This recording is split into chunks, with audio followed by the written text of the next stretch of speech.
Մեծարգո պարոն վարչապետ, վարչության հարգելի անդամներ, քաղաքացիական պայմանագիր կուսակցության հարգելի պատվիրակներ։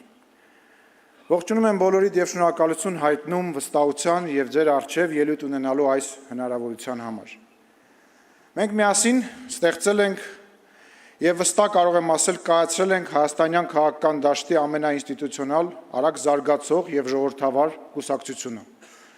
Այսօր մեր կուսակցությունը լի է փորձառու քաղաքական գործիչներով, որոնց գործունեությունը, խոսքը ծանրակշիռ եւ որոշիչ դեր ունեն մեր երկրի քաղաքական դաշտում։ Միևնույն ժամանակ մենք այդպես էլ չդադարեցինք լինել մեր ժողովրդի հասարակ ներկայացուցիչներ եւ մեր քաղաքացիների համար մնացինք իրենց ընկերը, գործընկերը, իրենց ցավով ապրող, իրենց հետ տխրող, իրենց հետ ուրախացող մարդիկ։ Մնացինք իրենց կողքը կանգնած այն մարդիկ, որոնց հետ իրենք սկզբից հեղափոխություն արեցին, հետո պատերազմի միջով անցան եւ ի հեճուկս ամեն ինչին վերահաստատեցին, որ Հայաստանը ապագա ունի, իսկ մենք այդպես էլ մնացինք այդ հարազատի ընկերոջ դերում, ում վրա կարելի է ջղայնանալ, ում կարելի է խրատել, ում հետ կարելի է վիճել, դարդ լացել, ուրախություն կիսել, որովհետեւ իրենցն ենք։ Այսօր տաքսու վարորդը փողոցում իր մեքենայի պատուհանը բացում է եւ փողոցի մեջտեղից գոռում ալեն ախպեր բարելուս։ Մեկ այլ քաղաքացի էլ պատմում է Պապիկյանի հետ ամրաշինական կառույցներ գնալու մասին։ Յուրաքանչյուր քաղաքացի գիտի ամեն բան թե իր երկրի եւ թե աշխարհի գործերի մասին ու ԱԳՆ նախարարին տեսնելից ազատ աշխարհակաղակական մեծ վեճի է բռնվում, իսկ այդ ընթացքում մեր հայ թոշակառուներից մեկը Երևանի կամ որևիցե այլ քաղաքի փողոցներից մեկում կանգնած առողջապահության նախարարի հետ քննարկում է իր վերջին ռենտգենի տվյալները։ Բայց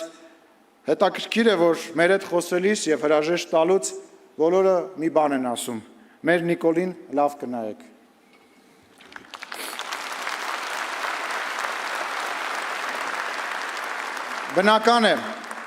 Բնական է, ոչ բոլորն են մեզ սատարում, ոչ բոլորն են մեզ գովաբանում։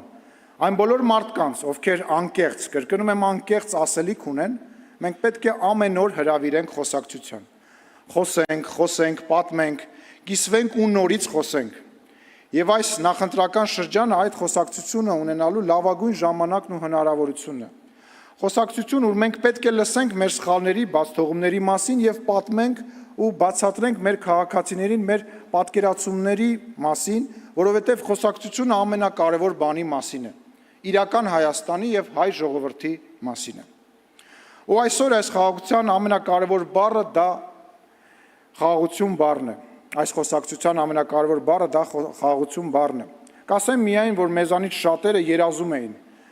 մեր ժառանգներին որպես ժառանգություն թողնել խաղաղություն եւ ոչ թե պատերազմ։ Եվ մենք այսօր դա ունենք։ Մեր խաղաղությունը մշտապես փորձելու են մեզանից խլել, փորձելու են դրսից, փորձելու են ներսից, փորձելու են հունիսի 7-ին, խաղալու են մեր զգացմունքների, մեր ցավերի, մեր հպարտության, մեր անցյալի վրա, որ մեզ նորից ապագայի փոխարեն տանեն անցյալ ու պահեն այնտեղ, որ մենք մեզ խղճանք, ուրիշը խղճա,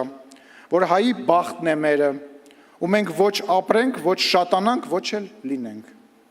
Բայց ես ձեզ հարգելի ընկերներ ուզում եմ ասել, որ հայը այլևս խեղճ չէ։ 700 տարի անց, եւս 70 տարի անց, դրանից եւս 3 տասնամյակ անց,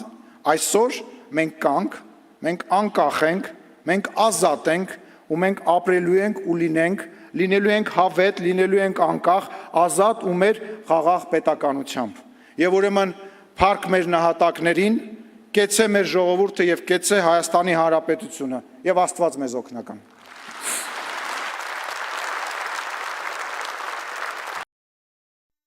Հավանիչ տեսանյութը եւ բաժանորդագրվիչ նորությունները բաց չթողնելու համար։